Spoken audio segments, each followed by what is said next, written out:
এর গল্পের আসরে আমি সব্যসাচী আপনাদের নিয়ে চলছি দার্জিলিং এর অপরূপ পাহাড়ি শহর লিম্পং এর এক ভৌতিক এবং রহস্যময় স্থানে মর্গান হাউস। ব্রিটিশ আমলে তৈরি এই প্রাসাদটি বর্তমানে একটি পর্যটন বাংলো হলেও এর প্রতিটি ইট যেন অতীতের এক ভয়াবহ গল্প বলে। আজ শোনাবো সেই গল্পের কিছু অধ্যায়, শুনে আপনার শরীর শিহরিত হয়ে উঠতে বাধ্য।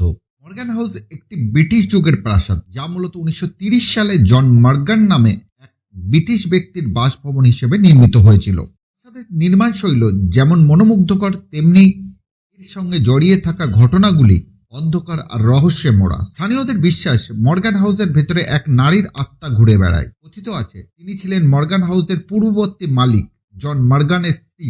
মৃত্যু হয়েছিল এক অজ্ঞাত এবং রহস্যজনক পরিস্থিতিতে। অনেক পর্যটক যারা মর্গান হাউসে থেকেছেন তারা বলেছেন যে রাতের বেলায় তারা হালকা পায়ের শব্দ শুনেছেন, যেন কেউ সিঁড়ি দিয়ে উপরে উঠছে। কেউ জানিয়েছেন তারা এক নারীর ছায়া দেখেছেন যা প্রাসাদের করিডোর দিয়ে হেঁটে যায়। একবার এক দম্পতি জানিয়েছিলেন রাত 3টার সময় তারা নারীর কণ্ঠে ফিসফিসানি শুনেছিলেন, কিন্তু আশেপাশে কাউকে দেখতে পাননি। সেই রাতে তারা প্রচণ্ড ভয়ে প্রাসাদ ছেড়ে চলে যান। স্থানীয়দের মতে আত্মা জন মর্গানের স্ত্রী, যিনি জীবনের শেষ সময় প্রবল মানসিক চাপ এবং একাকিত্বেতে ভুগেছিলেন, প্রাসাদেই মারা যান। মৃত্যু নিয়ে এখনো কোনো সুস্পষ্ট তথ্য পাওয়া যায়নি। এই কারণেই আত্মা আজও এখানে ঘুরে বেড়ায় বলে ধারণা। মনে করেন এটি কেবল পর্যটকদের আকৃষ্ট করার জন্যই বানানো একটি গল্প।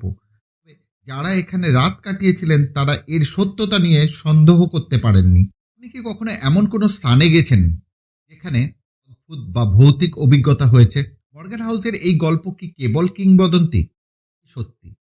আপনার মতামত জানাতে ভুলবেন না। রহস্যের এই যাত্রা এখানেই শেষ নয়।